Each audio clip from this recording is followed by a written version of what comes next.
வழி அறிதல். வினைவழியும் தன்வழியும் மாற்றான் வழியும் துணைவழியும் தூக்கிச் செயல்.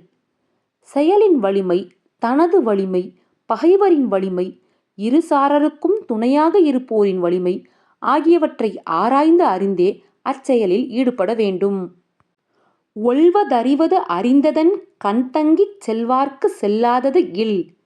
ஒரு செயலில் ஈடுபடும் பொழுது அச்செயலைப் பற்றிய அனைத்தையும் ஆராய்ந்து அறிந்து முயற்சி மேற்கொண்டால் முடியாதது என்று எதுவும் இல்லை.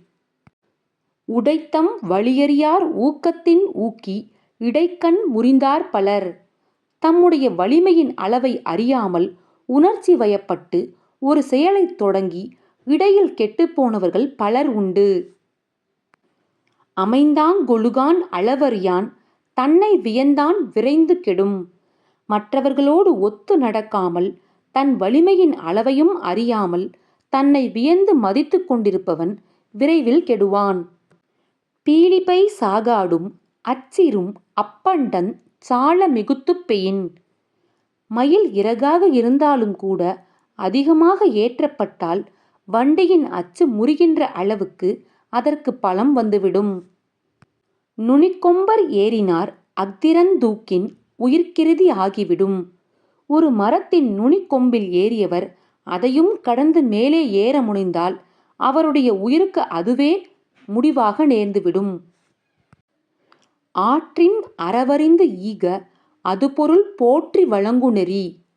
வருவாயின் அளவை அறிந்து அதனை வகுத்து அதற்கு ஏற்ப ஈவதே பொருளை சீராக காத்து வாழும் வழியாகும். ஆகாறு அளவிட்டுதாயினும் கேடில்லை போகாறு அகலா கடை. எல்லை கடந்த செலவு இல்லாமல் இருக்குமே ஆனால் வரவு குறைவாக இருப்பதால் கேடு எதுவும் நிகழாது.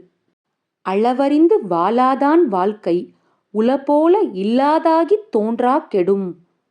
பொருளின் அளவு அறிந்து வாழாதவனுடைய வாழ்க்கை இருப்பது போல் தோன்றி இல்லாமல் மறைந்து கெட்டு அழிந்துவிடும்.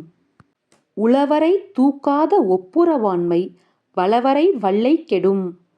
தன்னிடம் உள்ள பொருளின் அளவை ஆராய்ந்து பார்க்காமல் அளவின்றி கொடுத்து கொண்டே இருந்தால் அவனது வளமும் விரைவில் கெட்டுவிடும்.